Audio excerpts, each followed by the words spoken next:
കണ്ണൂർ കിച്ചണിലേക്ക് നിങ്ങൾക്ക് എല്ലാവർക്കും സ്വാഗതം. നമുക്ക് ഇഫ്താർ സ്പെഷ്യലായിട്ട് മുട്ട വെച്ചിട്ടുള്ള കുറച്ച് സ്നാക്സ് ഉണ്ടാക്കിയാലോ? മുട്ട വെച്ചിട്ടുണ്ടാക്കുന്ന മിക്ക സ്നാക്സും നല്ല എളുപ്പമാണ് ഉണ്ടാക്കാൻ, പിന്നെ നല്ല ടേസ്റ്റുമാണ് അല്ലേ? അപ്പോൾ ഞാനിന്ന് 3 വിധ സ്നാക്സ് കാണിക്കുന്നുണ്ട്. ഒന്നൊരു എഗ് ബോൾസ് ആണ്, പിന്നെ ബട്ടൂരയുടെ മിക്സിൽ മുട്ടയും വെജിറ്റബിൾസും ഫില്ല് ചെയ്തിട്ടുള്ള വളരെ ടേസ്റ്റ് ആയിട്ടുള്ള ഒരെണ്ണം. പിന്നെ കാണിക്കുന്നത് നമ്മുടെ കണ്ണൂർ സ്റ്റൈലിലുള്ളൊരു പെട്ടിപ്പത്തിലാണ്. പക്ഷെ നമ്മൾ സാധാരണ ഉണ്ടാക്കുന്നതിൽ നിന്നും കുറച്ചുകൂടി വ്യത്യാസമായിട്ട് ഒന്നുകൂടി നല്ല ടേസ്റ്റി ആയിട്ടാണ് തയ്യാറാക്കുന്നത്. അപ്പോൾ ആദ്യം നമുക്ക് എഗ് ബോൾസ് എങ്ങനെയാണ് തയ്യാറാക്കി എടുക്കുന്നതെന്ന് നോക്കാം. അപ്പോൾ ഞാനിവിടെ ആദ്യം തന്നെ എടുത്തിരിക്കുന്നത് 2 പീസ് ബ്രെഡാണ് കേട്ടോ. ബ്രെഡിൻ്റെ സൈഡിലുള്ള ബ്രൗൺ കളറിലുള്ള ഭാഗമൊന്നും കളയണ്ട, അതൊക്കെ അവിടെ ഇരുന്നോട്ടെ. ഈ ബ്രെഡിലോട്ട് നമുക്ക് ഇതൊന്ന് കുതിർന്ന് വരാനായിട്ട് ഈ 2 ടേബിൾ സ്പൂൺ പാൽ ഇതിൻ്റെ മുകളിലേക്ക് ഒഴിച്ചു കൊടുക്കാം. മൊത്തത്തിലൊരു 4 ടേബിൾ സ്പൂൺ പാൽ ചേർത്തിട്ടുണ്ട്. പാലിന് പകരം വെള്ളമാണെങ്കിലും മതി, പാലാണെങ്കിൽ ഒന്നുകൂടി നല്ലതാണ്. അപ്പോൾ ഇത് ഇങ്ങനെ സോഫ്റ്റായിട്ട് വരാൻ വേണ്ടിയിട്ട് ഈ പാലിൽ ഇതുപോലെ കുതിർത്തിട്ട് കുറച്ച് സമയം ഇങ്ങനെ വെക്കുക. ഒരു 5 മിനിറ്റ് വെക്കുമ്പോഴേക്കും തന്നെ ബ്രെഡ് നല്ല സോഫ്റ്റായിട്ട് വരും. പാലിൽ കിടന്നിട്ട് ബ്രെഡൊന്ന് കുതിർന്ന് വരും. പിന്നെ നമുക്കിതിലേക്ക് ആവശ്യമായിട്ടുള്ളത് മുട്ടയാണ്. ഞാനിവിടെ 3 പുഴുങ്ങിയ മുട്ടയാണ് എടുത്തിരിക്കുന്നത്. അപ്പോൾ മുട്ട നമുക്ക് ഈ ബ്രെഡിൻ്റെ മുകളിലേക്ക് തന്നെ അതേ ബൗളിലേക്ക് തന്നെ ഒരു ഗ്രേറ്ററിലൂടെ ഗ്രേറ്റ് ചെയ്ത് ഇട്ട് കൊടുക്കാം.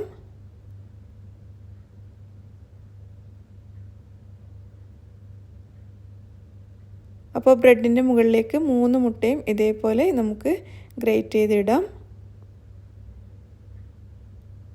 അങ്ങനെ നമ്മുടെ മുട്ട ഇവിടെ റെഡി ആയിട്ടുണ്ട്. 3 മുട്ടയും ഗ്രേറ്റ് ചെയ്ത് ഇട്ട് കൊടുത്തിട്ടുണ്ട്. ഇനി നമുക്കിതിലേക്ക് വേണ്ടത് ഒരു സവാളയാണ്. സവാള പൊടിയായിട്ട് അരിഞ്ഞിട്ട് വേണം ചേർക്കാൻ വേണ്ടിയിട്ട്. അതുപോലെ കുറച്ചൊരു മല്ലിയില, 1/4 കപ്പ് വരെ മല്ലിയില ചേർത്തിട്ടുണ്ട്. പിന്നെ ഒരു 3 പച്ചമുളക് നേരിയതായിട്ട് അരിഞ്ഞത് ചേർത്തിട്ടുണ്ട്. ഇനി ഇതിലേക്കൊരു 1/4 ടീസ്പൂൺ വരെ ഗാർലിക് പൗഡർ ചേർക്കാം. ഗാർലിക് പൗഡർ ഇല്ലെങ്കിൽ കുറച്ച് ഗാർലിക് പേസ്റ്റ് ചേർത്താലും മതി. പിന്നെ 1 ടീസ്പൂൺ ചില്ലി ഫ്ലേക്സ്, 1/2 ടീസ്പൂൺ കുരുമുളക് പൊടി, 1 ടീസ്പൂൺ വരെ പപ്രിക്ക പൗഡർ ചേർക്കുന്നുണ്ട്. ഇതില്ലെങ്കിൽ ഇതിന് പകരം സാധാരണ മുളക് പൊടി 1 ടീസ്പൂൺ ചേർത്താൽ മതി. ഇനി നമ്മളിതിലേക്ക് ചേർക്കുന്നത് ഒരു ഉരുളക്കിഴങ്ങാണ്. ഇത് കുറച്ച് ഉപ്പ് ചേർത്തിട്ട് പുഴുങ്ങിയെടുത്ത ഉരുളക്കിഴങ്ങാണ് കേട്ടോ. അതിൻ്റെ തൊലി കളഞ്ഞതിന് ശേഷം ഇതിലേക്ക് ചേർത്തിട്ടുണ്ട്. 1/2 ടീസ്പൂൺ ഉപ്പും കൂടി ഞാൻ ഇതിലേക്ക് ചേർത്തിട്ടുണ്ട്. ഉപ്പ് നിങ്ങളുടെ ആവശ്യത്തിനനുസരിച്ച് ചേർക്കുക. എന്നിട്ട് എല്ലാം കൂടി നല്ലതുപോലെ കൈവച്ചിട്ടങ്ങ് കുഴച്ചെടുക്കാം. നമ്മൾ നേരത്തെ പാലൊഴിച്ച് വെച്ച ബ്രെഡൊക്കെ നന്നായിട്ട് സോഫ്റ്റ് ആയിട്ടുണ്ട്. അതും നമ്മൾ ചേർത്ത് ഉരുളക്കിഴങ്ങും എല്ലാം കൂടി നല്ലതുപോലെ പൊടിച്ച് ഇത് നന്നായിട്ട് യോജിക്കുന്ന തരത്തിലൊന്ന് കുഴച്ചെടുക്കണം. അപ്പോൾ ഇത് നല്ലതുപോലെ കുഴച്ചെടുത്തിട്ടുണ്ട് കേട്ടോ. ഇനി ഇതിൽ നിന്ന് നമുക്ക് ചെറിയ ചെറിയ ഉരുളകളാക്കി എടുക്കണം. കുറച്ച് കുറച്ചായിട്ട് ഇതുപോലെ എടുത്ത് നമുക്ക് വലുതായിട്ട് വേണമെന്നുണ്ടെങ്കിൽ വലിയ ഉരുളകളാക്കാം, ചെറുതാക്കിയിട്ടാണെങ്കിൽ അങ്ങനെ ചെയ്യാം. ഞാനിപ്പോൾ കുറച്ച് ചെറിയ ചെറിയ ഉരുളകളാക്കിയിട്ടാണ് എടുക്കുന്നത്. മുഴുവനും നമുക്ക് ഇതേപോലെ ഉരുട്ടി വെക്കാം.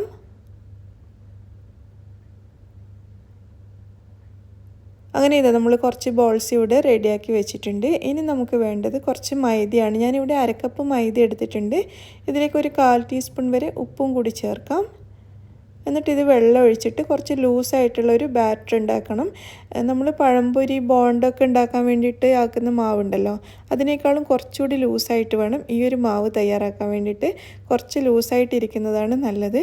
അപ്പോൾ ഇത് കണ്ടില്ലേ, ഈ ഒരു പരുവത്തിലാണ് ഞാൻ മാവ് തയ്യാറാക്കിയിട്ടുള്ളത്. പിന്നെ നമുക്കിതിലേക്ക് കുറച്ച് ബ്രെഡ് ക്രംസും കൂടി ആവശ്യമുണ്ട്. അത് ഞാനൊരു പ്ലേറ്റിലോട്ട് എടുത്തിട്ടുണ്ട്. ഇനി നമ്മൾ തയ്യാറാക്കി വെച്ചിരിക്കുന്ന എഗ് ബോൾസിൽ നിന്നും ഓരോന്നായിട്ട് എടുത്ത് ആദ്യം ഈ മൈദ മാവിലും അത് കഴിഞ്ഞ് നമ്മുടെ ബ്രെഡ് ക്രംസിലും നന്നായിട്ട് അങ്ങ് കവർ ചെയ്തെടുക്കുക. നല്ലതുപോലെ ഉരുട്ടിയെടുക്കുക കേട്ടോ. ചിലപ്പോൾ ഷേപ്പൊക്കെ ഇങ്ങനെ മാറും, കാരണം അത് സോഫ്റ്റ് ആണല്ലോ. അപ്പോൾ വീണ്ടും ഒന്ന് നന്നായിട്ടൊന്ന് ഉരുട്ടിയെടുത്താൽ മതി. ഇത് നമുക്കൊരു പ്ലേറ്റിലോട്ട് മാറ്റാം. മുഴുവനും നമുക്ക് ഇതേപോലെ തന്നെ തയ്യാറാക്കിയെടുക്കാം. അങ്ങനെ മുഴുവൻ സ്നാക്സും ഇതുപോലെ മൈദമാവിലും റൊട്ടിപ്പൊടിയിലും മുക്കി എടുത്ത് വെച്ചിരിക്കുകയാണ്. ഇനി ഇത് നല്ല ചൂടായിട്ടുള്ള എണ്ണയിലിട്ടിട്ട് ഫ്രൈ ചെയ്തെടുക്കാം. അപ്പോൾ വളരെ ചെറിയ സമയം കൊണ്ട് ഇത് ഫ്രൈ ആയി കിട്ടും കേട്ടോ. കുറേ സമയമൊന്നും വേണ്ട. നമ്മൾ എണ്ണയിലിട്ട് 2-3 പ്രാവശ്യം ഇതുപോലെ അങ്ങ് ഇളക്കി കൊടുത്ത് കുറച്ച് സമയം വെക്കുമ്പോഴേക്കും ഇത് റെഡിയായി കിട്ടും. വളരെ കുറച്ച് സമയം മാത്രമേ ആവശ്യമുള്ളൂ. അപ്പോൾ ഇത് നല്ല ഗോൾഡൻ കളറായിട്ട് വരുന്നുണ്ട്. എല്ലാ ഭാഗവും ഇതേപോലെ ഗോൾഡൻ കളറായിട്ട് വരുമ്പോൾ നമുക്ക് എണ്ണയിൽ നിന്ന് മാറ്റാം. അപ്പോൾ ഇത് നമ്മുടെ സ്നാക്സൊക്കെ നല്ല ഗോൾഡൻ കളറായി വന്നിട്ടുണ്ട്. ഇത് എണ്ണയിൽ നിന്ന് മാറ്റി കൊടുക്കാം. എണ്ണ മുഴുവൻ കളഞ്ഞിട്ട് ഒരു പ്ലേറ്റിലോട്ട് മാറ്റുക. ഇത് കണ്ടില്ലേ, നല്ല ഗോൾഡൻ കളറായി കിട്ടിയിട്ടുണ്ട്. ഇതേപോലെ ബാക്കിയുള്ളത് മുഴുവൻ നമുക്ക് ഫ്രൈ ചെയ്തെടുക്കാം. അങ്ങനെ നമ്മുടെ അടിപൊളി സ്നാക്സ് ഇവിടെ റെഡി ആയിട്ടുണ്ട്. മുട്ട വെച്ചിട്ട് ഉണ്ടാക്കിയെടുക്കാൻ പറ്റിയ വളരെ ടേസ്റ്റി ആയിട്ടുള്ളൊരു സ്നാക്കാണ്. അപ്പോൾ സിമ്പിളായിട്ട് തയ്യാറാക്കി എടുക്കാൻ പറ്റിയിട്ടുള്ള ഈ ഒരു സ്നാക്സ് നിങ്ങളെല്ലാവരും ട്രൈ ചെയ്ത് നോക്കൂ. അടുത്തതായിട്ട് നമ്മുടെ എഗ് ബട്ടൂര എങ്ങനെയാണ് ഉണ്ടാക്കിയെടുക്കുന്നതെന്ന് നോക്കാം. ഇതിൽ മുട്ടയ്ക്ക് പുറമെ ഞാനൊരു വെജിറ്റബിൾ ഫില്ലിങ്ങും കൂടി കൊടുക്കുന്നുണ്ട്. അതാണ് കേട്ടോ ശരിക്കും പറഞ്ഞാൽ ഇതിൻ്റെ ഹൈലൈറ്റ്. മുട്ട ഇല്ലെങ്കിൽ പോലും നമുക്ക് ആ ഒരു വെജിറ്റബിൾ ഫില്ലിംഗ് മാത്രം വെച്ചുകൊണ്ട് ഇത് തയ്യാറാക്കിയാൽ ഭയങ്കര ടേസ്റ്റാണ്. അത്രയും രുചിയുള്ളൊരു വെജിറ്റബിൾ ഫില്ലിംഗ് ആണ്. അപ്പോൾ എങ്ങനെയാണ് ഇത് തയ്യാറാക്കി എടുക്കുന്നതെന്ന് നോക്കാം. നമുക്ക് ആദ്യം തന്നെ ഇതിൻ്റെ മാവ് തയ്യാറാക്കാൻ വേണ്ടിയിട്ട് കുറച്ച് ഈസ്റ്റ് ഒന്ന് കുതിർത്ത് വെക്കണം. അതിനായിട്ട് ഞാനിവിടെ 1/2 ടീസ്പൂൺ ഈസ്റ്റ് ഒരു കപ്പിലേക്ക് ഇട്ട് കൊടുത്തിട്ടുണ്ട്. അതിലേക്ക് 2 ടീസ്പൂൺ പഞ്ചസാരയും 1/2 കപ്പ് ഇളം ചൂടുള്ള വെള്ളവും കൂടി ചേർത്തിട്ട് നല്ലതുപോലെ മിക്സ് ചെയ്ത് അടച്ചു വെക്കുക. ഒരു 10-15 മിനിറ്റ് സമയം കൊണ്ട് ഇത് നല്ലതുപോലെ പൊങ്ങി വരും. അതിനായിട്ട് ഞാനിതിവിടെ അടച്ചു വെക്കുകയാണ്. അപ്പോൾ ഒരു 10-15 മിനിറ്റ് സമയം കഴിഞ്ഞിട്ട് നമുക്ക് മൈദ കുഴച്ചെടുക്കാം. ഞാനിവിടെ ഏകദേശം 1/4 കപ്പ് മൈദയാണ് എടുത്തിരിക്കുന്നത്. ഇതിലേക്ക് നമുക്ക് ആവശ്യത്തിനുള്ള ഉപ്പും ഒരു 2 ടീസ്പൂൺ ഓയിലും ചേർത്ത് കൊടുക്കാം. എന്നിട്ട് നല്ലതുപോലെ മിക്സ് ചെയ്തെടുക്കാം. ഓയിൽ ഞാൻ സൺഫ്ലവർ ഓയിലാണ് എടുത്തത്. നിങ്ങൾക്ക് ഒലീവ് ഓയിലോ നിങ്ങൾക്ക് ഇഷ്ടമുള്ള ഓയിൽ എടുക്കാം കേട്ടോ. അപ്പോൾ ഇനി നമുക്ക് നമ്മൾ നേരത്തെ പൊങ്ങാൻ വെച്ച ഈസ്റ്റ് ഈ മൈദയിലേക്ക് ഒഴിച്ചിട്ട് നല്ലതുപോലെ കുഴച്ചെടുക്കാം. നല്ല സ്മൂത്തായിട്ട് അങ്ങ് കുഴച്ചെടുക്കുക. കുഴച്ചതിന് ശേഷം ഇതിൻ്റെ മുകളിൽ നമുക്ക് കുറച്ച് ഓയിൽ തടവിയിട്ട് ഈ മാവ് നല്ലതുപോലെ പൊങ്ങി വരാൻ വേണ്ടിയിട്ട് നമുക്കിതിവിടെ അടച്ചു വെക്കാം. ഒരു 1.5 മണിക്കൂർ സമയം കൊണ്ടൊക്കെ ഇത് നന്നായിട്ട് പൊങ്ങി വരും. ഇനി നമുക്കിതിലേക്ക് വേണ്ടത് ഒരു 3 മുട്ട പുഴുങ്ങിയതാണ്. ഞാനിവിടെ മുട്ട പുഴുങ്ങി അതിൻ്റെ തോടൊക്കെ കളഞ്ഞു വെച്ചിട്ടുണ്ട്. അപ്പോൾ നമുക്ക് ഇതിൻ്റെ ഫില്ലിംഗ് റെഡിയാക്കി എടുക്കാം. അതിനായിട്ട് ഒരു 1.5 ടേബിൾ സ്പൂൺ വരെ എണ്ണ ചൂടാക്കി എടുക്കുക. അതിലേക്ക് ആദ്യം തന്നെ ഒരു 1/4 ടീസ്പൂൺ ചെറിയ ജീരകം ചേർത്തിട്ടൊന്ന് പൊട്ടിച്ചെടുക്കണം. ഇനി നമുക്കിതിലേക്ക് കുറച്ച് പച്ചക്കറികളാണ് ചേർക്കേണ്ടത്. ഞാനിവിടെ എടുത്തിരിക്കുന്നത് ഒരു 4-5 ബീൻസ്, പിന്നെ ഒരു ചെറിയ ഉരുളക്കിഴങ്ങ്, ഒരു ചെറിയ ക്യാരറ്റ്, ഇത്രയാണ് എടുത്തിട്ടുള്ളത്. അപ്പോൾ വെജിറ്റബിൾസാണ് ഈ ഒരു ഫില്ലിങ്ങിന് വേണ്ടിയിട്ട് ഞാൻ എടുക്കുന്നത്. സവാളയും അങ്ങനെയുള്ളതൊന്നും എടുക്കുന്നില്ല. അപ്പോൾ നിങ്ങൾക്ക് ഇഷ്ടമുള്ള വെജിറ്റബിൾസ് ഈ 3 തന്നെ വേണമെന്നില്ല കേട്ടോ. ഇതിലിപ്പം ക്യാരറ്റും ഉരുളക്കിഴങ്ങും മാത്രമേ ഉള്ളെങ്കിൽ അത് എടുക്കാം. അങ്ങനെ 3 തന്നെ വേണമെന്ന് നിർബന്ധമില്ല. അതുപോലെ തന്നെ ഗ്രീൻ പീസ് കയ്യിലുണ്ടെങ്കിൽ അത് ചേർത്ത് കൊടുക്കാം. ഞാനിന്ന് ഗ്രീൻ പീസ് ചേർക്കുന്നില്ല.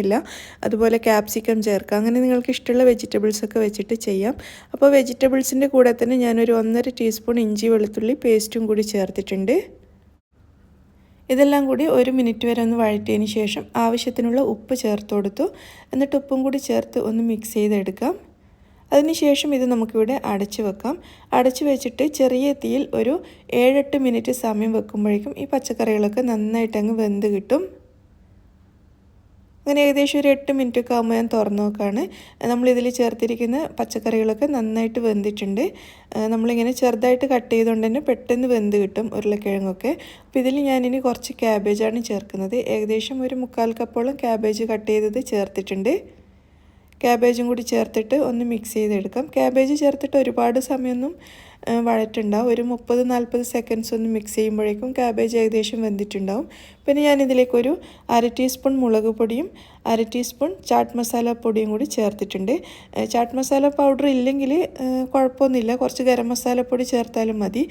എന്നിട്ട് അതും കൂടി മിക്സ് ചെയ്തെടുക്കാം. പിന്നെ നിങ്ങൾക്കിതിൽ നല്ല എരിവ് വേണമെന്നുണ്ടെങ്കിൽ കുറച്ച് കുരുമുളക് പൊടിയും കൂടി ചേർക്കാം കേട്ടോ. ഞാനിതിലിപ്പോൾ എരിവിനായിട്ട് ആ കുറച്ച് മുളക് പൊടി ചേർത്തത് മാത്രമേ ഉള്ളൂ. അപ്പോൾ നിങ്ങൾക്ക് കൂടുതൽ എരിവ് വേണമെന്നുണ്ടെങ്കിൽ കുറച്ച് കുരുമുളക് പൊടിയും കൂടി ചേർക്കാവുന്നതാണ്. അപ്പോൾ അതും കൂടി ചേർത്ത് മിക്സ് ചെയ്തതിന് ശേഷം നമുക്കിതിലേക്ക് കുറച്ച് മല്ലിയില അരിഞ്ഞതും കൂടി ചേർത്തിട്ട് ഒന്ന് മിക്സ് ചെയ്തെടുക്കാം. എന്നിട്ട് നമുക്കിത് അടുപ്പത്തു നിന്ന് മാറ്റാം. അപ്പോൾ നമ്മൾ പുഴുങ്ങി വെച്ച മുട്ട ഞാനിതുപോലെ വളരെ ചെറുതായിട്ട് കട്ട് ചെയ്തെടുത്തിട്ടുണ്ട്. ഈ കട്ട് ചെയ്ത മുട്ടയും കൂടി നമ്മുടെ ഈ ഒരു ഫില്ലിങ്ങിലേക്ക് ഇട്ട് കൊടുക്കാം. എന്നിട്ട് അതിലേക്ക് നന്നായിട്ടങ്ങ് മിക്സ് ചെയ്തെടുക്കാം. അപ്പോൾ നമ്മുടെ ഫില്ലിംഗ് ഇവിടെ റെഡി ആയിട്ടുണ്ട്. ഇത് നമുക്കിവിടെ മാറ്റി വെക്കാം. അതുപോലെ നമ്മുടെ മാവ് ഇവിടെ നന്നായിട്ട് പൊങ്ങി വന്നിട്ടുണ്ട്. അത് നമുക്ക് ഒരു പ്രാവശ്യം കൂടി ഇതുപോലെ ഒന്ന് കുഴച്ചെടുക്കാം. അതിനുശേഷം നമുക്കിതിൽ നിന്നും ചെറിയ ചെറിയ ഉരുളകളാക്കിയിട്ട് എടുക്കണം. നമ്മൾ ചെറിയൊരു ബട്ടൂരയ്ക്ക് വേണ്ടിയിട്ടൊക്കെ എടുക്കുന്നില്ല, അത്രയും വലുപ്പത്തിലുള്ള ഒരു ഉരുളയാണ് ഞാൻ എടുത്തിട്ടുള്ളത്. എന്നിട്ട് കുറച്ച് പൊടി ചേർത്തിട്ട് നമുക്കിതൊന്ന് പരത്തിയെടുക്കാം. അപ്പോൾ ഒരുപാട് നേരിയതായിട്ട് നമ്മൾ സമൂസക്ക് പരത്തുന്ന പോലെ നേരിയതായിട്ടൊന്നും പരത്തണ്ട കേട്ടോ. കുറച്ചൊരു ചപ്പാത്തിയുടെയൊക്കെ ഒരു പരുവത്തിൽ, അതായത് നമ്മൾ പൂരിയൊക്കെ പരത്തുന്നില്ല ഒരു പരുവത്തിൽ കുറച്ചൊരു വണ്ണത്തോടെയാണ് പരത്തിയിട്ടുള്ളത്. എന്നാൽ ബട്ടൂരയുടെ അത്രയും വണ്ണവും വേണ്ട. അങ്ങനെ ആകുമ്പോൾ ഇത് ഭയങ്കര വണ്ണം വെച്ച് പോകും നമ്മൾ ഫ്രൈ ചെയ്യുന്ന സമയത്ത്. അപ്പോൾ ഒരു പൂരിയുടെയൊക്കെ ഒരു വലുപ്പത്തിൽ ആ ഒരു വണ്ണത്തിൽ പരത്തിയെടുത്തിട്ടുണ്ട്. അതിനുശേഷം നമുക്കിതിലേക്ക് നമ്മൾ റെഡിയാക്കി വെച്ച ഫില്ലിംഗ് ഒരു 2 ടേബിൾ സ്പൂൺ വരെയൊക്കെ വെച്ച് കൊടുക്കാം. നല്ലോണം ഫില്ലിംഗ് ഉണ്ടെങ്കിലാണ് കഴിക്കുമ്പോൾ നല്ല ടേസ്റ്റ് ഉണ്ടാവും. അപ്പോൾ നമുക്ക് വെക്കാൻ പറ്റുന്ന അത്രയും മാക്സിമം വെച്ച് കൊടുക്കുക. അതിനുശേഷം നമുക്കിതൊരു കോൺ ഷേപ്പിലേക്ക് മടക്കിയെടുക്കാം. ആദ്യം ഒരു സൈഡ് ഇതുപോലെ മടക്കി, എന്നിട്ട് രണ്ടാമത്തെ സൈഡും കൂടി മടക്കിയതിന് ശേഷം അത് രണ്ടും കൂടി ഒന്ന് ഒട്ടിച്ചെടുക്കുക. അപ്പോൾ ഒട്ടാൻ ബുദ്ധിമുട്ടാണെന്ന് തോന്നുകയാണെങ്കിൽ കുറച്ച് വെള്ളം തടവിയിട്ട് ഒട്ടിച്ചു കൊടുത്താൽ മതി. വളരെ എളുപ്പത്തിൽ ഒട്ടിയിട്ട് കിട്ടും. അതിനുശേഷം ഈ മുകൾ ഭാഗവും കൂടി ഇതുപോലെ പിടിച്ചിട്ടൊന്ന് ഒട്ടിച്ചെടുക്കുക.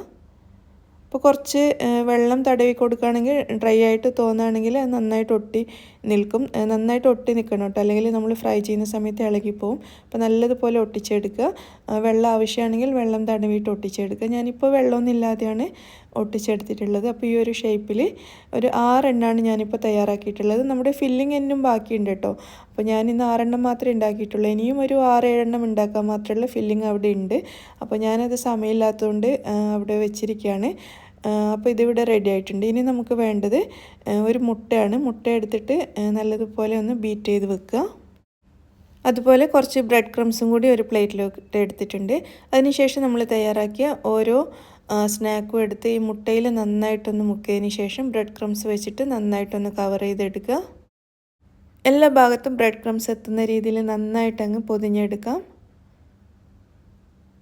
അതിനുശേഷം നമുക്കിത് ഫ്രൈ ചെയ്തെടുക്കാം. അപ്പോൾ എണ്ണ ചൂടായിട്ടുണ്ട്, ഇതിലേക്ക് ഇട്ടിട്ട് നമുക്കിത് ഫ്രൈ ചെയ്തെടുക്കാം. ഇതിന് ഒരുപാട് സമയമൊന്നും വേണ്ട കേട്ടോ. ഞാനിതിപ്പോൾ എഡിറ്റ് ചെയ്തിട്ട് പോലും ഇല്ല. ഇത് ഫ്രൈ ചെയ്യുന്ന സമയം മുഴുവനായിട്ടാണ് നിങ്ങൾക്ക് കാണിക്കുന്നത്. അത്രയും എളുപ്പത്തിൽ ഇത് ഫ്രൈ ചെയ്തെടുക്കാൻ പറ്റും. പെട്ടെന്ന് വെന്ത് കിട്ടും കേട്ടോ. ഈ ഒരു മാവ് നമ്മൾ നേരിയതായിട്ടാണ് പരത്തിയിട്ടുള്ളത്. നമ്മൾ സാധാരണ ബട്ടൂരൊന്നും പരത്തുന്ന പോലെ വണ്ണത്തിലല്ല. അതുകൊണ്ട് തന്നെ പെട്ടെന്ന് റെഡിയായി കിട്ടും. ഇതിപ്പോൾ നന്നായിട്ടൊന്ന് പൊങ്ങി വന്നിട്ടുണ്ട്. ഈ ഒരു സമയത്ത് നമുക്കിത് തിരിച്ചിട്ട് കൊടുക്കാം. ഇങ്ങനെ തിരിച്ചും മറിച്ചും ഇട്ട് ഒരു മാക്സിമം ഒരു 30 സെക്കൻഡ്സ് അത്രയും മതിയാവും. ആ ഒരു സമയം കൊണ്ട് ഇത് ഫ്രൈ ആയിട്ട് കിട്ടും. ഇത് കണ്ടില്ലേ, ഇതിവിടെ റെഡി ആയിട്ടുണ്ട്. ഇത് ഞാനൊരു പ്ലേറ്റിലേക്ക് മാറ്റിയിരിക്കുകയാണ്. അപ്പോൾ ബാക്കിയുള്ളത് മുഴുവനും നമുക്ക് ഇതേപോലെ ഫ്രൈ ചെയ്തെടുക്കാം. അങ്ങനെ നമ്മുടെ മുട്ട വെച്ചിട്ടുള്ള അടിപൊളി സ്നാക്സ് ഇവിടെ റെഡി ആയിട്ടുണ്ട്. നമുക്കിതൊന്ന് കട്ട് ചെയ്ത് നോക്കാം. അപ്പോൾ ഉൾഭാഗമൊക്കെ കണ്ടില്ലേ, നല്ലതുപോലെ വെന്തിട്ടുണ്ട്. നല്ല ടേസ്റ്റിയാണ് കേട്ടോ ഇത്. നമുക്ക് ആ ഒരു നല്ല ബണ്ണ് പോലെയുള്ള ആ ഒരു പുറം ഭാഗവും പിന്നെ ഉള്ളിലുള്ള ആ മുട്ടയുടെ ഫില്ലിങ്ങിന് ടേസ്റ്റ് കൂടാൻ കാരണം അതിൽ നമ്മൾ ചേർത്തിരിക്കുന്ന ഒരു വെജിറ്റബിൾ മിക്സ് ഉണ്ടല്ലോ, അതാണ് കേട്ടോ. അത് നല്ല ടേസ്റ്റാണ്. മുട്ട സത്യം പറഞ്ഞാൽ ആവശ്യം പോലും ഇല്ല. ആ ഒരു വെജിറ്റബിൾ ഫില്ലിംഗ് മാത്രം വെച്ചിട്ട് നമുക്കിത് തയ്യാറാക്കാം. അത്രയും രുചിയാണ് അതിന്. അപ്പോൾ നിങ്ങളെല്ലാവരും ട്രൈ ചെയ്ത് നോക്കൂ. അടുത്തതായിട്ട് ഉണ്ടാക്കുന്നത് പെട്ടിപ്പത്തലാണ്. നമ്മൾ സാധാരണ കണ്ണൂർ സ്റ്റൈൽ ഉണ്ടാക്കുന്ന പെട്ടിപ്പത്തലിൽ നിന്നും ചെറിയൊരു വ്യത്യാസമുണ്ട്, എന്നാൽ നല്ല ടേസ്റ്റിയാണ്. അപ്പോൾ എങ്ങനെയാണ് ഇത് തയ്യാറാക്കി എടുക്കുന്നതെന്ന് നോക്കാം. അപ്പോൾ ഇതിൻ്റെ മാവ് കുഴക്കാനായിട്ട് ഞാനിവിടെ എടുത്തിരിക്കുന്നത് 1/4 കപ്പ് ഗോതമ്പ് പൊടിയും അതിൻ്റെ ഇപ്പുറത്തെ സൈഡിലായിട്ട് 1/4 കപ്പ് മൈദ എടുത്തിട്ടുണ്ട്. നിങ്ങൾക്ക് ഒന്നുകിൽ മൈദ മാത്രമായിട്ട് അല്ലെങ്കിൽ ഗോതമ്പ് പൊടി മാത്രമായിട്ടൊക്കെ ഇത് ചെയ്യാവുന്നതാണ്. ഇതിലേക്ക് ഞാൻ 1/2 ടേബിൾ സ്പൂൺ നെയ്യ് ചേർക്കുന്നുണ്ട്. പിന്നെ ആവശ്യത്തിനുള്ള ഉപ്പും കൂടി ചേർത്തിട്ട് ഇതെല്ലാം കൂടി നല്ലതുപോലെ ഒന്ന് മിക്സ് ചെയ്തെടുക്കാം. നന്നായിട്ട് മിക്സ് ചെയ്തതിന് ശേഷം ആവശ്യത്തിന് വെള്ളം ഒഴിച്ചിട്ട് നമുക്കിത് നല്ലതുപോലെ കുഴച്ചെടുക്കാം. കുറച്ച് ടൈറ്റായിട്ട് കുഴക്കുന്നതായിരിക്കും നല്ലത്. എങ്കിൽ മാത്രമേ നമുക്ക് നല്ലതുപോലെ പരത്തി ഇറച്ചിപ്പത്തലിൻ്റെ ആ ഒരു ഷേപ്പിലാക്കിയെടുക്കാൻ കുറച്ചുകൂടി എളുപ്പമാവുള്ളൂ. അതുകൊണ്ട് കുറച്ച് ടൈറ്റായിട്ട് നല്ലതുപോലെ കുഴച്ചതിന് ശേഷം ഒരു 10 മിനിറ്റ് ഇതിവിടെ അടച്ച് വെക്കാം. പിന്നെ നമുക്ക് വേണ്ടത് ചിക്കനാണ്. ഞാനിവിടെ 200 ഗ്രാം ചിക്കൻ ഉപ്പ് മാത്രം ചേർത്ത് വേവിച്ചിട്ട് മിക്സിയിലിട്ടൊന്ന് അടിച്ചെടുത്തതാണ് കേട്ടോ. വേറെ ഒന്നും ചേർത്തിട്ടില്ല, ഉപ്പ് മാത്രമേ ചേർത്തിട്ടുള്ളൂ. അതുകൊണ്ട് തന്നെ ഈ സമയത്ത് ഞാനിതിലേക്ക് 1 ടീസ്പൂൺ വരെ കുരുമുളക് പൊടി ചേർക്കുന്നുണ്ട്, ഒരു എരിവിന് വേണ്ടിയിട്ട്. അല്ലെങ്കിൽ വേവിക്കുന്ന സമയത്ത് ചിക്കനിൽ ചേർത്താലും മതി കേട്ടോ. പിന്നെ ഒരു 2 ടേബിൾ സ്പൂൺ വരെ മല്ലിയില ചേർക്കുന്നുണ്ട്. 2 പച്ചമുളക് കട്ട് ചെയ്തതും കൂടി നമുക്കിതിലേക്ക് ചേർക്കാം. നല്ല പൊടിയായിട്ട് അരിഞ്ഞതാണ്. എന്നിട്ട് ഇതുപോലെ നന്നായിട്ട് എല്ലാം കൂടി ഒന്ന് മിക്സ് ചെയ്തെടുക്കാം. അതിനുശേഷം നമുക്കിത് ഇവിടെ മാറ്റി വെക്കാം. ഇനി ഞാൻ ഇതിലേക്ക് എടുത്തിരിക്കുന്നത് 3 മുട്ടയാണ്. മുട്ട പുഴുങ്ങി അതിൻ്റെ തോടൊക്കെ കളഞ്ഞ് ഓരോന്നും രണ്ടായിട്ട് കട്ട് ചെയ്ത് വെച്ചിരിക്കുകയാണ്. നമ്മളിന്ന് 6 ഇറച്ചിപ്പത്തലാണ് ഉണ്ടാക്കുന്നത്. അതിന് വേണ്ടിയിട്ട് 6 പീസ് മുട്ട റെഡിയാക്കി വെച്ചിട്ടുണ്ട്. ഇനി നമുക്ക് ഇതിലേക്കൊരു തേങ്ങാ ചമ്മന്തി ആവശ്യമുണ്ട്. അപ്പോൾ അതിനായിട്ട് ഞാനിവിടെ മിക്സിയുടെ ഒരു ജാറിലേക്ക് 1/4 കപ്പ് തേങ്ങ എടുത്തിരിക്കുകയാണ്. ഇതിലേക്ക് ഞാൻ 3 പച്ചമുളക് ചേർക്കുന്നുണ്ട്. പിന്നെ 1/2 ടീസ്പൂൺ വരെ വെളുത്തുള്ളി കട്ട് ചെയ്തത് ചേർക്കുന്നുണ്ട്. 1 ടീസ്പൂൺ ചെറുനാരങ്ങയുടെ നീര്, 1 ടീസ്പൂൺ മതി കേട്ടോ, കൂടുതലായി കഴിഞ്ഞാൽ പുളി കൂടും. അപ്പോൾ 1 ടീസ്പൂൺ ചേർത്തിട്ടുണ്ട്. പിന്നെ ഒരു 1/4 ടീസ്പൂൺ ഉപ്പും കൂടി ചേർത്ത് നന്നായിട്ട് അടിച്ചെടുക്കാം. അപ്പോൾ ഇതാ നമ്മുടെ തേങ്ങാ ചമ്മന്തി ഇവിടെ റെഡി ആയിട്ടുണ്ട്. ഇതും നമുക്കിവിടെ മാറ്റി വെക്കാം. അപ്പോൾ നമ്മൾ മാവ് കുഴച്ചിട്ട് ഒരു 10-15 മിനിറ്റ് ആയിട്ടുണ്ട്. മാവ് ഒന്നുകൂടി നല്ല സോഫ്റ്റായി മാറിയിട്ടുണ്ട്. ഒരു പ്രാവശ്യം കൂടി നമുക്കിതൊന്ന് കുഴച്ചെടുക്കാം. എന്നിട്ട് ഈ മാവ് 2 ഭാഗമാക്കി എടുക്കുക. ആദ്യം പകുതി എടുത്തിട്ട് നമുക്കൊന്ന് പരത്തിയെടുക്കണം. പകുതി അവിടെ മാറ്റി വെച്ചിട്ടുണ്ട്. അപ്പോൾ കുറച്ച് പൊടിയിട്ടിട്ട് നല്ല നേരിയതായിട്ട് നമ്മൾ സമൂസയ്ക്ക് വേണ്ടിയിട്ട് പരത്തുന്നത് പോലെ നേരിയതായിട്ട് പരത്തിയെടുക്കാം. വലിയൊരു ചപ്പാത്തിയുടെ അത്രയും, നല്ല വലുപ്പത്തിലുള്ളൊരു ചപ്പാത്തിയുടെ അത്രയും ഞാൻ പരത്തിയെടുത്തിട്ടുണ്ട്. അത്യാവശ്യം നല്ല നേരിയതായിട്ട് തന്നെ പരത്തിയിട്ടുണ്ട്. ഇത് നമുക്കിവിടെ മാറ്റി വെക്കാം. എന്നിട്ട് നമ്മൾ നേരത്തെ ബാക്കി വെച്ച മറ്റേ പകുതിയും കൂടി നമുക്ക് ഇതേപോലെ പരത്തിയെടുക്കാം. അങ്ങനെ രണ്ടാമത്തെ മാവും പരത്തി വെച്ചിട്ടുണ്ട്. ഈ രണ്ടാമത് പരത്തിയ മാവിലേക്ക് ഞാൻ ഇതിൻ്റെ ഇങ്ങനെ ചുറ്റുമായിട്ട് 6 ഭാഗത്തായിട്ട് ചിക്കൻ്റെ ഫില്ലിങ്, നമ്മൾ നേരത്തെ റെഡിയാക്കിയ ചിക്കൻ്റെ ഫില്ലിങ് വെച്ച് കൊടുക്കുകയാണ്. അതിങ്ങനെ ഗ്യാപ്പ് ഇട്ടിട്ട് വേണം വെക്കാൻ വേണ്ടിയിട്ട് കേട്ടോ. നമുക്കിത് കട്ട് ചെയ്തെടുക്കാനുള്ളതാണ് ലാസ്റ്റ്. അപ്പോൾ ഓരോന്നിൻ്റെ ഇടയിൽ അത്യാവശ്യം ഗ്യാപ്പ് വെച്ചിട്ട് ഇങ്ങനെ 6 ഭാഗത്തായിട്ട് ഇങ്ങനെ റൗണ്ടായിട്ട് വെച്ച് കൊടുത്തിരിക്കുകയാണ്. അപ്പോൾ അതിൻ്റെ മുകളിലേക്ക് നമുക്ക് റെഡിയാക്കി വെച്ച തേങ്ങാ ചമ്മന്തിയും കൂടി ഇതേപോലെ ഇട്ട് കൊടുക്കാം. അപ്പോൾ ഏകദേശം 1 ടേബിൾ സ്പൂൺ വരെയൊക്കെ വെച്ചിട്ട് തേങ്ങാ ചമ്മന്തി ഇട്ട് കൊടുത്തിട്ടുണ്ട്. പിന്നെ ഇതിൻ്റെ മുകളിൽ ഞാൻ കുറച്ച് മയണൈസ്, ഞാൻ ഗാർലിക് സോസാണ് കേട്ടോ ഉണ്ടാക്കിയിരിക്കുന്നത്. മുട്ടയുടെ വെള്ളം മാത്രം വെച്ചിട്ട് വെളുത്തുള്ളിയൊക്കെ ചേർത്തിട്ട് ഗാർലിക് സോസാണ് ഉണ്ടാക്കിയിരിക്കുന്നത്. അപ്പോൾ ഇതിന് പകരം നിങ്ങൾക്ക് മയണൈസും ഉപയോഗിക്കാം. ഗാർലിക് സോസ് ആണെങ്കിൽ ഒന്നുകൂടി നല്ല ടേസ്റ്റി ആയിരിക്കും എന്നാണ് എനിക്ക് തോന്നുന്നത്. അപ്പോൾ ഇതിൻ്റെ വീഡിയോ ലിങ്ക് ഞാൻ ഡിസ്ക്രിപ്ഷനിൽ കൊടുക്കാം കേട്ടോ, ഗാർലിക് സോസ് ഉണ്ടാക്കുന്നതിൻ്റെ. അപ്പോൾ അറിയാത്തവർക്കാണെങ്കിൽ ഒന്ന് നോക്കാമല്ലോ. പിന്നെ നമ്മൾ നേരത്തെ പുഴുങ്ങി കട്ട് ചെയ്ത് വെച്ച മുട്ടയുടെ പീസും കൂടി ഈ 6 ഭാഗത്തായിട്ട് ഇതിൻ്റെയൊക്കെ മുകളിലായിട്ട് വെച്ച് കൊടുത്തിട്ടുണ്ട്. ഇനി നമ്മൾ ഫസ്റ്റ് പരത്തി വെച്ച ഷീറ്റ് ഉണ്ടല്ലോ, അതെടുത്തിട്ട് ഇതിൻ്റെ മുകളിലേക്ക് ഇതുപോലെ കവർ ചെയ്ത് വെക്കുക. അതിന് ശേഷം കൈ വെച്ചിട്ട് ഓരോന്നും ഇങ്ങനെ ഒരു ഷേപ്പാക്കി എടുക്കണം കേട്ടോ. നമ്മൾ വെച്ച ഫില്ലിങ്ങും മുട്ടയും കൂടിയിട്ടുള്ള ഒരു ഭാഗം നമുക്ക് മനസ്സിലാവുന്ന തരത്തിൽ ഇതേപോലെ ഷേപ്പാക്കി വെക്കുക. അല്ലെങ്കിൽ നമുക്ക് കട്ട് ചെയ്യുന്ന സമയത്ത് മനസ്സിലാവില്ല ഏതൊക്കെ എവിടെയാണ് ഉള്ളതെന്നുള്ളത്. കട്ട് ചെയ്യുമ്പോൾ തെറ്റിപ്പോകാൻ സാധ്യതയുണ്ട്. അതുകൊണ്ട് ആദ്യം തന്നെ ഇതുപോലെ കൈ വെച്ചിട്ട് നല്ലൊരു ഷേപ്പാക്കി എടുക്കുക എല്ലാത്തിൻ്റെയും നേരെ. എന്നിട്ട് ഇതുപോലെ ഒരു ഗ്ലാസ്സോ അല്ലെങ്കിൽ ഡോ കട്ടർ ഉണ്ടെങ്കിൽ അതൊക്കെ വെച്ചിട്ട് നല്ല ഷേപ്പിൽ കട്ട് ചെയ്തെടുക്കാം. ഞാനൊരു ഗ്ലാസ് വെച്ചിട്ടാണ് കട്ട് ചെയ്തിട്ടുള്ളത്. അപ്പോൾ കട്ട് ചെയ്തത് ഇങ്ങനെ എടുത്തതിന് ശേഷം ഇതിൻ്റെ സൈഡൊക്കെ നന്നായിട്ട് ഒട്ടിച്ചെടുക്കുക. പിന്നെ നമ്മൾ ഫ്രൈ ചെയ്യുന്ന സമയത്ത് ഇളകിപ്പോവാതിരിക്കാനായിട്ട് നമ്മൾ സാധാരണ ഇറച്ചിപ്പത്തലിനൊക്കെ ഇങ്ങനെ ഒരു പിരി വെച്ച് കൊടുക്കുമല്ലോ, പിരിയട എന്ന് നമ്മൾ പറയും, അതുപോലെ ഇങ്ങനെ വെച്ച് കൊടുക്കുക. നമ്മളിതിന് കോട്ടുക എന്നാണ് കേട്ടോ പറയുക. സൈഡൊക്കെ ഒന്ന് കോട്ടി എടുത്തിട്ടുണ്ട്. ഒരെണ്ണം ഇവിടെ റെഡി ആയിട്ടുണ്ട്. അപ്പോൾ ഇതാ 6 എണ്ണവും ഞാൻ ഇതുപോലെ പിരിച്ചെടുത്തിട്ടുണ്ട് കേട്ടോ, കോട്ടി വെച്ചിട്ടുണ്ട്. ഇനി ഇത് നമുക്ക് എണ്ണയിലിട്ടിട്ട് ഫ്രൈ ചെയ്തെടുക്കാം. അപ്പോൾ ചൂടായ എണ്ണയിൽ ഓരോന്നായിട്ടിട്ട് ഞാൻ ഫ്രൈ ചെയ്തെടുക്കുകയാണ്. ഒരു മീഡിയം ഫ്ലെയിമിൽ വെച്ചിട്ട് ഫ്രൈ ചെയ്താൽ മതി. പെട്ടെന്ന് റെഡി ആവും കേട്ടോ. നമ്മൾ സമൂസയൊക്കെ ഉണ്ടാകുന്ന പോലെ തന്നെ തിരിച്ചും മറിച്ചും ഇട്ട് വളരെ വേഗം ചെറിയ സമയം കൊണ്ട് ഇത് ഫ്രൈ ചെയ്തെടുക്കാൻ പറ്റും. ഈ ഒരു മാവ് പെട്ടെന്ന് വെന്ത് കിട്ടും. പിന്നെ അതിൻ്റെ ഉള്ളിലുള്ളതൊന്നും വേവാനൊന്നും ഇല്ലല്ലോ, ഒക്കെ വേവിച്ചതാണല്ലോ. അപ്പോൾ തിരിച്ചും മറിച്ചും ഇട്ടത് ചെറിയൊരു ഗോൾഡൻ കളറായ മാത്രം മതി. ഞാനൊരു 2 പ്രാവശ്യം ഇതുപോലെ തിരിച്ചിട്ട് കൊടുത്തിട്ടുണ്ട്. അപ്പോൾ ഇങ്ങനെ ഒരു നല്ലൊരു ഗോൾഡൻ കളറായിട്ട് വരുന്ന സമയത്ത് നമുക്കിത് എണ്ണയിൽ നിന്നും മാറ്റിയിട്ട് ഒരു പ്ലേറ്റിലേക്ക് ഇട്ട് കൊടുക്കാം. ബാക്കിയുള്ളതും കൂടി ഇതേപോലെ ഫ്രൈ ചെയ്യാം. അപ്പോൾ നമ്മുടെ വളരെ ടേസ്റ്റി ആയിട്ടുള്ള ഈ ഒരു ഇറച്ചിപ്പത്തിൽ റെഡി ആയിട്ടുണ്ട്. ഇതിന് മുട്ടപ്പത്തിൽ എന്ന് വേണമെങ്കിൽ പറയാം കേട്ടോ. മുട്ടയുണ്ട്, ഇറച്ചിയുണ്ട്, രണ്ടും ഉണ്ട്. അപ്പോൾ ഇന്നുണ്ടാക്കിയ 3 സ്നാക്സും എളുപ്പത്തിൽ ഉണ്ടാക്കിയെടുക്കാം. അടിപൊളി ടേസ്റ്റുമാണ്. നിങ്ങളെല്ലാവരും ട്രൈ ചെയ്ത് നോക്കൂ. വീഡിയോ നിങ്ങൾക്ക് എല്ലാവർക്കും ഇഷ്ടമായി എന്ന് വിചാരിക്കുന്നു. ഇഷ്ടമാണെങ്കിൽ ലൈക്ക് ചെയ്യാനും ഷെയർ ചെയ്യാനും മറക്കരുത്. നിങ്ങളുടെ അഭിപ്രായങ്ങളൊക്കെ അറിയിക്കണേ. താങ്ക്